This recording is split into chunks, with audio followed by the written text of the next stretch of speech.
안녕하세요. 반갑습니다. 장신대학교 카리스교양대학 교수 염상훈입니다. 오늘 여러분들과 함께 다루어 보고자 하는 주제는 과학, 공학, 그리고 기술입니다. 여러분들의 이해를 돕기 위해서 준비한 내용을 간략하게 설명드리겠습니다.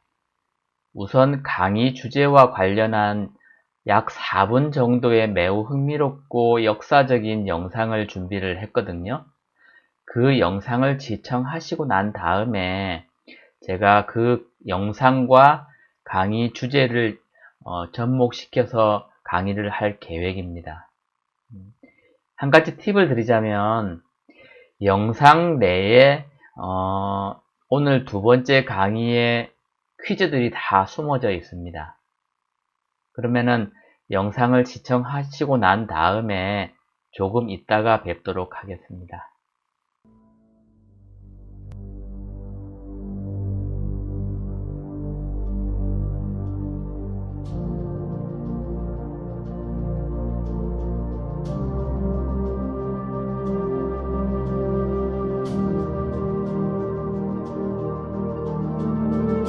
Most space organizations, government or commercial, have set their sights too low. They've really built relatively small rockets.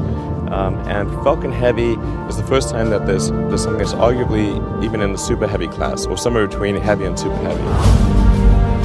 5 million pounds of thrust is really crazy amount of power. More than twice as much payload as any other rocket in the world. It can launch things direct to Pluto. No stop needed. Hotels in the area are completely sold out. Yeah. Parking lots are packed. It's like the first time something exciting has happened in rocket launch in a very long time. Falcon Heavy is configured for flight. T-minus 15, stand by for terminal count. SpaceX Falcon Heavy, go for launch. 10, 9, All systems command 8, green. Side booster ignition. 6, 5, 4, 3, 2,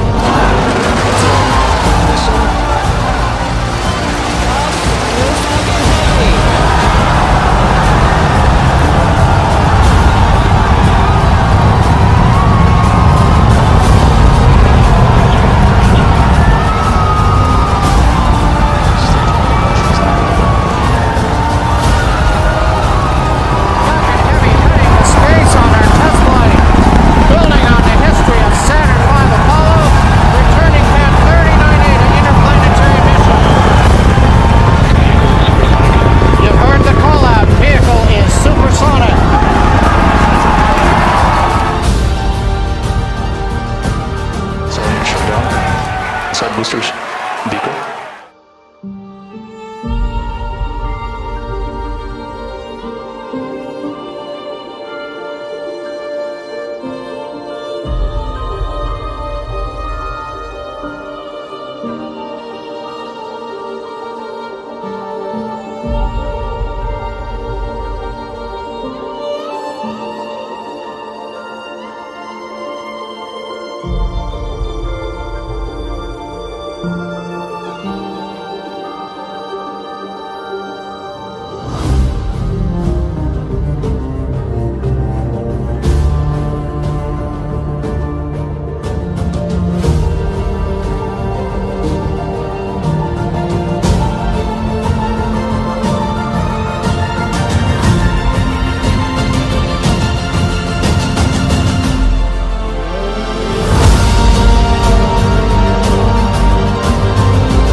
시청하신 영상은 어떠셨습니까? 화면에 출연한 사람들처럼 우리에게는 그렇게 크게 감동의 쓰나미가 밀려오지는 않았을 것입니다. 하지만 전 세계 관계자들이 고무되어서 열광한 이 장면은 우주 발사체 관련하여 역사적이고 기술적으로 매우 큰 의미를 갖는 사건이라고 할 수가 있습니다. 우리 모두는 우주 항공 기술에 대해 많은 지식을 갖고 있지 않기 때문에 제가 간략히 설명해 드리도록 하겠습니다.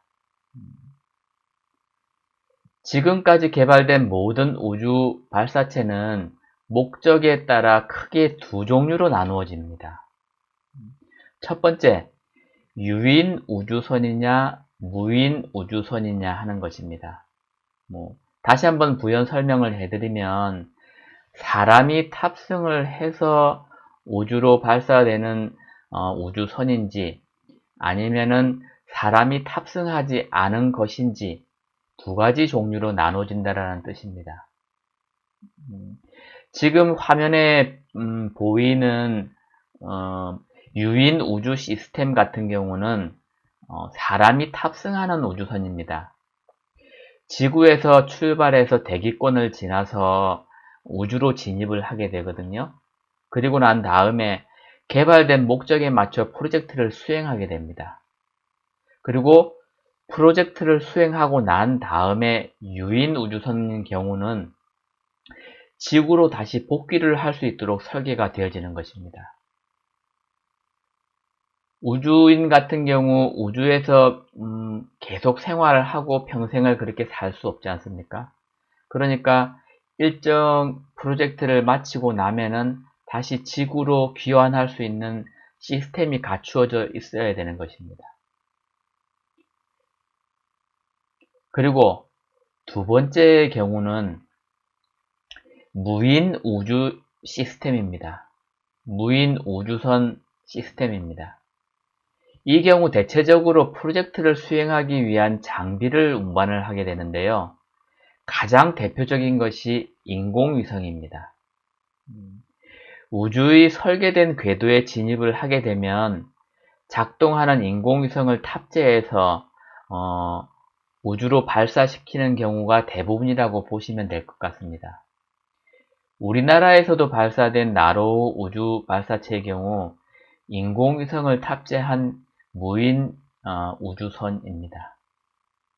그 이외에 달이라든지 화성이라든지 기타 행성 탐사를 목적으로 한 발사체들이 있습니다. 무인 우주선의 경우 유인 우주선과 달리 지구로 복귀하게 설계된 것이 아니고 이제 수명이 다할 때까지 우주에서 본 임무를 수행하는 것이 목적이 되는 것입니다. 나로호 같은 경우는 2단 로켓 시스템으로 구성이 되어져 있습니다. 첫 번째, 여기까지가 1단 로켓이고요. 이 윗부분 캡슐 부분이 2단 로켓에 해당이 됩니다. 1단 로켓 같은 경우는 거의 대부분이 연료 탱크라고 보시면 될 것 같습니다. 그래서 우리 지표면에서 발사된 로켓이 약 230초 정도 지나고 난 다음에는 연료를 다 소모하게 됩니다. 연료를 소모를 다 하게 되면은 1단 로켓은 지표면으로 낙하를 시키고요. 2단 로켓이 점화가 되면서 그 인공위성을 탑재한 캡슐을 대기권 바깥으로 이동시키는 역할을 하게 됩니다. 그래서 약 540초가 되면은 우주 바깥으로 본 궤도에 나가게 되고 위성을 분리시키게 됩니다. 그래서 분리된 위성은 정해진 궤도를 따라서 프로젝트를 수행하게끔 되는 것입니다. 이왕 언급된 김에 한국형 발사체 누리호 앞에 것은 러시아의 기술을 빌어서 만들었던 나로호였고요. 지금 현재는 누리호라고 해서 공식적인 명칭은 KSLV-2 한국형 발사체 2입니다. 그게 현재 개발하고 있는 도중이고 개발이 완료가 되면은 발사 예정 중입니다. 지금 현재. 그거 같은 경우는 아까 말씀드린 것과 같이 2단으로 구성되어 있지 않고 3단으로 구성되어 있습니다. 1단 같은 경우는 여기까지가 1단 로켓이고요. 그 다음에 여기까지가 2단 로켓이고 이 위가 3단 로켓에 해당이 됩니다. 1단 로켓 같은 경우는 75톤의 추력을 갖고 있는 엔진 4개가 장착이 되고 그 다음에 2단 로켓 같은 경우는 75톤짜리 엔진 1개가 장착이 됩니다. 그리고 3단 로켓 같은 경우는 7톤급 엔진이 1개가 장착이 되고요. 맨 끝단 요 부분에 인공위성이 탑재가 되는 것입니다. 물론 아까 말씀드린 것과 같이 동일하게 1단 로켓은 대부분이 아니라 전부 다가 연료 탱크입니다. 2단 로켓 역시 마찬가지입니다. 3단 로켓 역시 마찬가지로 이 부분까지는 연료 탱크에 해당이 되고요. 맨 마지막 부분, 요 부분 캡슐 부분만 인공위성이 탑재가 되는 것입니다. 나로호뿐만 아니고 누리호뿐만 아니고 아까 말씀드린 유인 우주선이라든지 무인 우주선이라든지 보게 되면은 다 이러한 공통적인 시스템을 갖고 있습니다. 연료 탱크와 본체 두 가지가 합쳐져 있다라고 보시면 될 것 같습니다. 이 부분은 굉장히 중요한 내용이기 때문에 꼭 기억을 해 두셨으면 좋겠습니다. 지금까지 저희는 4분 정도 분량의 우주선 발사 영상을 시청을 하셨고요. 그 다음에 그와 관련된 우주선 발사 시스템에 관련된 내용들을 제가 간략하게 소개시켜 드렸습니다. 그리고 부연적으로 한국형 우주 발사체에 관련된 구조 부분에 대해서 설명을 해 드렸거든요. 제가 본 학습에 앞서서 영상과 함께 제 이 자료들을 왜 설명을 해 드렸냐 하면요. 이러한 모든 것들이 과학과 관련되어져 있고요. 그 다음에 공학과 관련되어져 있고 기술과 관련되어 있기 때문입니다. 그래서 이러한 구체적인 내용을 가지고 우리가 접근을 하다 보면 여러분들이 과학의 개념, 공학의 개념, 기술의 개념을 쉽게 체득할 수 있을 것이라고 저는 판단했기 때문입니다. 그래서 매우 흥미로운 주제이면서 앞으로 우리 인류가 또 나아가야 될 방향 중에 하나가 이제 우주 개발 계획이거든요. 그래서 여러분들의 흥미도 있는 부분도 있고 저 역시 관계된 부분도 있고 해서 제가 좀 상세하게 설명을 해 드렸습니다. 그렇다면 이제 본격적으로 금방 설명해 드린 우주선 발사 시스템과 이제 과학과 공학과 기술과 어떠한 내용들이 접목되어 있는지 살펴보도록 하겠습니다. 첫 번째, 과학입니다. 과학이라고 하는 것은 본래 의미를 한번 살펴보도록 하겠습니다. 원래 과학이라는 것은 지식, 안다라는 라틴어에서 유래가 되었습니다. 그리고 정의를 내리자고 하면은 사물에 대한 체계적인 지식이라고 할 수가 있습니다. 그리고 그 목적은 자연 현상을 정립하는 것입니다. 그것이 순수한 목적이고요.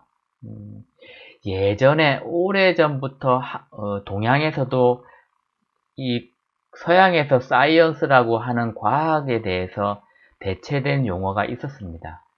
바로 이제 격치라는 것인데요.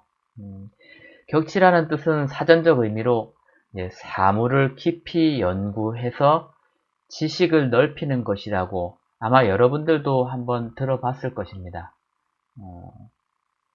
경물치리라는 것입니다. 경물치리. 그것을 줄여서 이제 격치라고 하거든요. 그게 서양의 과학이라고 같은 용어라고 보시면 될 것 같습니다. 과학이라는 용어는 사실 일본에서 만들어진 용어입니다. 일본에서 일반화시킨 용어인데요. 좀 과학이라고 하는 것은 어떤 분야를 이렇게 종류별로 이제 나누어졌다고 하는 그러한 개념이라고 보시면 될 것 같습니다. 그러면은 아까 우주 발사 시스템, 특히 우주선이라든지 비행 시스템에는 어떠한 과학적 원리가 들어가 있냐고 하면요. 첫 번째, 뉴턴의 운동역학이 들어가 있습니다. 물론 조금 여러분들이 이제 뭐 역학을 공부해야 하나 조금 의구심을 가질 수 있는데요. 제가 운동역학을 가르쳐 드리려고 하는 것이 아니고요. 이러한 운동역학의 개념이 있기 때문에 우주선이 지표면에서 그 중력을 이기고 날아가는 그런 역학을 계산을 할 수가 있다는 것입니다. 그래서 거기에 필요한 과학적 지식은 운동역학이라는 부분이 들어가고요. 두 번째, 유체역학이라는 부분이 또 들어갑니다. 여러분들 중에서 이공계 학생들은 이제 유체역학이라든지 재료역학이라든지 이런 부분들을 이제 들어봤을 겁니다. 하지만 대다수 여러분들은 유체역학이라든지 재료역학, 뭐 동력학에 대해서는 들어보지 않았을 겁니다. 근데 이런 부분들이 우주선을 개발하는 데 뿐만 아니고 사실은 자동차를 개발하는 데도 들어갑니다. 그래서 이러한 과학적인 이론들이 필요하다라는 것을 말씀을 드리려고 제가 소개를 시켜 드리는 거고요. 그 밑에 수식을 보게 되면 굉장히 어렵습니다. 사실 세상에서 제일 어려운 난제 중에 하나가 여기 포함이 되어 있습니다. 그리고 또 한 가지 우리가 연료를 태워서 추진력을 얻기 때문에 거기에는 또 무엇이 들어가냐 하면은 열역학의 개념이 들어갑니다. 연료를 연소시켜서 추진력을 얻는 추진력을 계산을 해야 되고요. 그 추진력에 의해서 우리가 굉장히 무거운 우주 발사체를 우주까지 보낼 수 있는 힘을 계산을 다 해야 되거든요. 그리고 난 다음에 아까 말씀드린 재료역학. 재료역학이라는 것은 무엇이냐 하면은요, 어떠한 재료를 써서 우주선을 개발을 할 거 아닙니까? 만들게 되는데, 그 만들게 된 우주선이 압력이라든지 열이라든지 뭐 그런 것들을 견딜 수 있는지 없는지를 계산을 다 해야 됩니다. 그러한 것들이 계산되어지지 않다고 하면은 우주선은 만약에 대기권에 진입할 때 수많은 열이 발생을 하고 그 다음에 거기에는 스트레스가 발생을 하는데 그것을 이기지 못한다고 하면은 우주에 도달하기 전에 파괴가 되겠지, 그죠? 그래서 이러한 재료역학에 관련된 과학적인 이론들도 거기에 포함이 되게끔 되어 있는 것입니다. 그 다음에 중요한 게 이제 지구 물리학입니다. 이것은 왜 중요하냐 하면 지구 바깥을 벗어나서 어떠한 일정 궤도를 돌면서 관측을 하거나 아니면은 화성까지 달까지 실제로 가야 되지 않습니까? 그러면은 거기까지 가는 거리, 지구의 자전 속도와 공전 주기, 그 다음에 각속도, 그러한 모든 것들을 다 계산을 해야 됩니다. 그게 계산되어지지 않고는 굉장한 오류가 발생하거나 아니면은 실제 자기가 수행해야 될 프로젝트를 수행할 수가 없게끔 될 것입니다. 그래서 지구 물리학이라는 학문이 반드시 수반이 되어야지만 금방 우주선 발사 계획에도 차질이 없게끔 되는 거고요. 그래서 이러한 모든 총체적인 과학적 지식들이 다 통합이 돼서 우주선 발사 시스템을 개발하게끔 되는 것입니다. 그럼 두 번째로 공학 부분에 대해서 살펴보도록 하겠습니다. 아까 말씀드린 우주 발사 시스템에는 어떠한 공학적인 개념이 내재되어 있는지 살펴보도록 하겠습니다. 먼저 엔지니어링, 즉 공학이라는 개념이 무슨 뜻인지 한번 살펴보겠습니다. 원래 라틴어의 뜻은 고안하다라는 뜻입니다. 그리고 이제 발명 가능한, 발명할 수 있는 그러한 의미도 들어가 있고요. 그 다음에 주요 내용은 이렇습니다. 수반되는 지식이 무엇이냐 하면은 아까 말씀드린 연력학, 그 다음에 재료역학, 그 다음에 동력학, 이러한 과학 지식을 수반을 해서 기초로 해서 응용하는 것입니다. 그게 바로 이제 공학의 개념입니다. 그러니까 과학적 지식이라는 게 없다고 하면은 공학적인 개념도 성립될 수 없다라는 것이죠.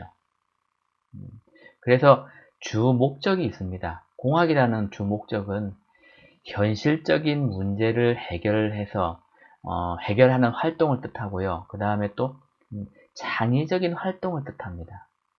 그러니까 결론적으로 우리가 도출해낼 수 있는 것은 본인뿐만 아니고 공학자 본인뿐만 아니고 인류의 삶의 질을 향상시키는 것이 궁극적인 목적이라고 하겠습니다.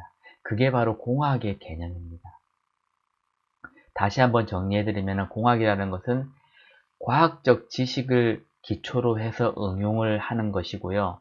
그 다음에 현실적인 문제를 창의적인 활동을 통해서 해결하는 것입니다. 결과적으로 얻을 수 있는 것은 인류의 삶의 질이라든지 풍요로운 어떠한 행복들, 그런 것이 결과물이 될 수가 있습니다. 아까 우주선을 우리가 예를 들었으니까 우주선에 대해서 그러면 어떠한 공학적인 개념이 있는지 한번 보도록 하겠습니다. 아까 동영상에서 보여드린 그 팔콘 X라는 팔콘 헤비라는 우주 발사체입니다. 이거 같은 경우는 높이가 70m에 해당이 되고요. 그 다음에 직경이 3.6m 정도 됩니다. 그리고 총 중량이 1420톤 정도 되거든요.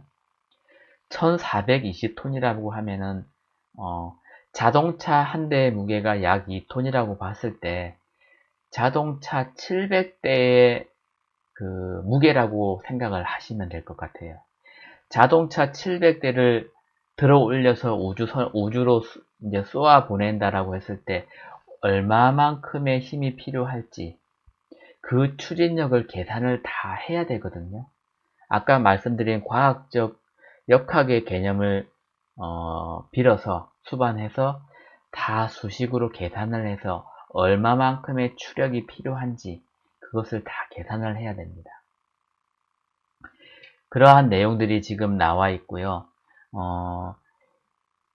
연료가 얼마만큼 소모가 되는지도 계산이 안 된다고 하면 안 되겠지, 그죠? 그 다음에 고려해야 될 공학적인 개념이 무엇이냐 하면 설계 디자인입니다. 어떠한 구조를 갖고 있어야 되고 그 다음에 어떠한 성능을 보유를 해야 되고 그리고 제일 중요한 것 중에 하나가 비용입니다. 예를 든다고 하면은 우주선 한 개 개발하는데 만약에 돈으로 따진다고 하면은 물론 지금도 천문학적인 돈이 들어가고 있지만 그보다 훨씬 더 만약 예를 든다 그러면은 한 수천 조가 들어간다라고 하면은 사실상 경제적으로는 개발할 수가 없습니다. 그래서 우리가 공학적인 개념을 살려서 우리가 고려해야 될 내용이 뭐냐 하면은 경제성입니다. 최소한의 비용을 들여서 가장 강력하고 성능이 우수한 제품을 구현을 해내는 것이 공학의 목표입니다. 실용적이어야 된다는 겁니다. 현실적이어야 된다는 내용입니다. 그러한 재료가 어떠한 재료를 썼을 때 구조로서 강도, 필요한 강도를 가지고 있고 그 다음에 성능을 가지고 있고 그 다음에 경제적으로 비용이 최소화되어야 된다는 겁니다. 그것은 과학에서 다루는 것이 아니고 공학에서 다루는 것입니다. 굉장히 중요한 내용입니다.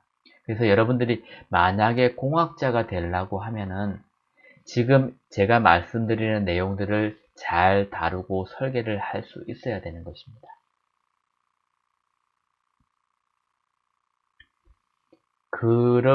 그리고 난 다음에 중요한 기술이 시뮬레이션 기술입니다.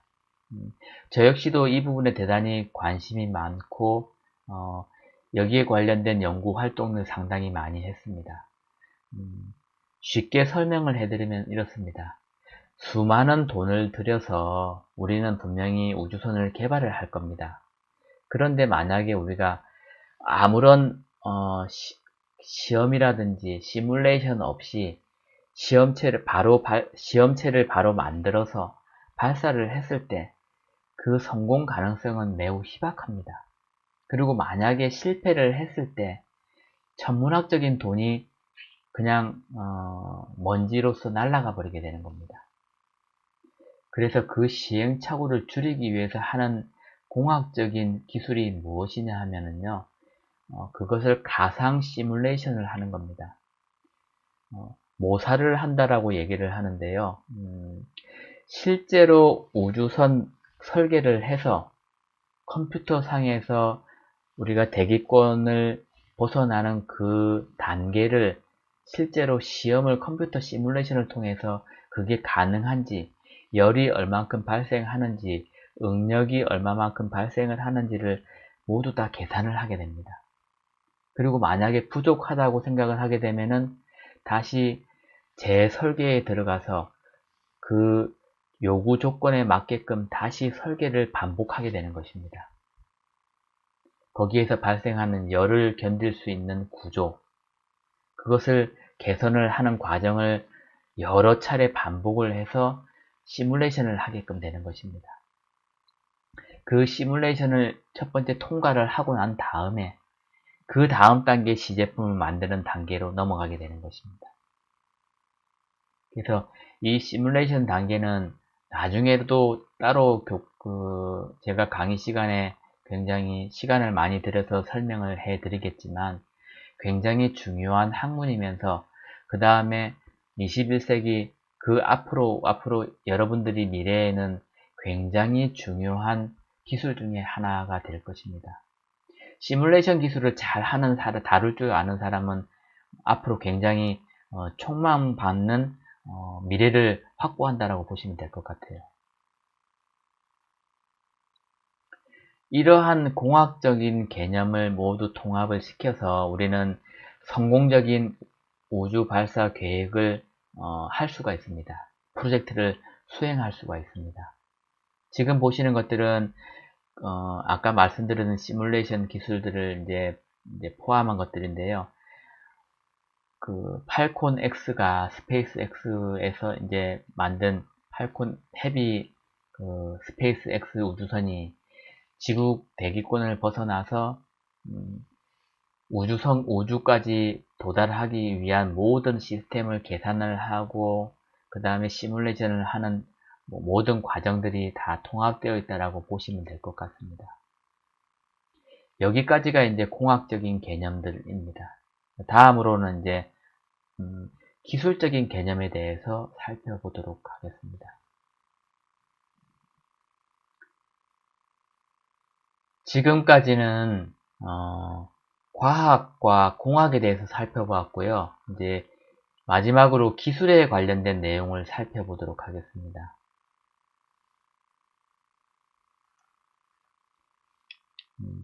기술은 영어로 얘기를 하면은 테크놀로지라고 이제 많이 일컬어지는데요. 그리스어에서 출발을 했습니다. 손재주, 기능, 이러한 뜻을 갖고 있습니다.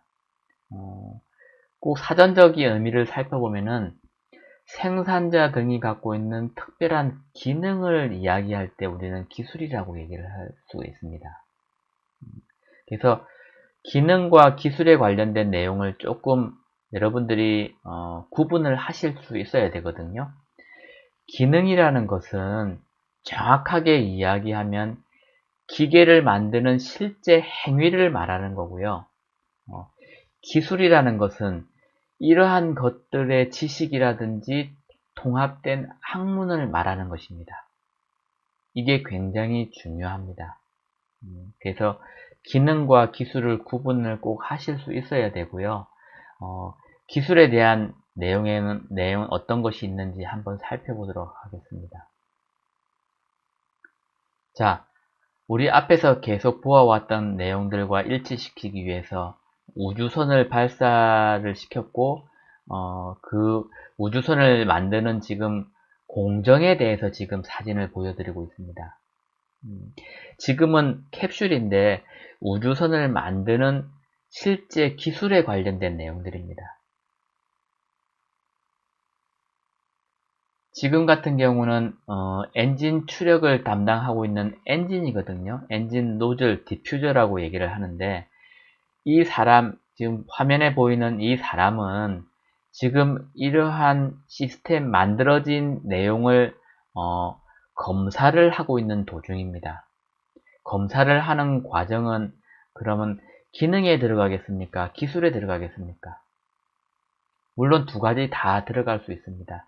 행위 자체는 품질 검사를 하는 기능이 될 거고요. 그 다음에 이 전체에 체계화된 총체적인 통합적인 커리큘럼은 기술이 될 겁니다. 품질 검사 기술, 생산 기술, 이렇게 구분이 되어지는 것입니다. 역시 마찬가지입니다. 지금 검사를 하고 있고 측정을 하고 있습니다. 측정을 하고 있는 행위 자체는 기능이 될 수 있지만, 아까처럼 통합된 내용은 학문이 될 수도 있고, 그 기반이 되는 것은 바로 기술이라는 것입니다.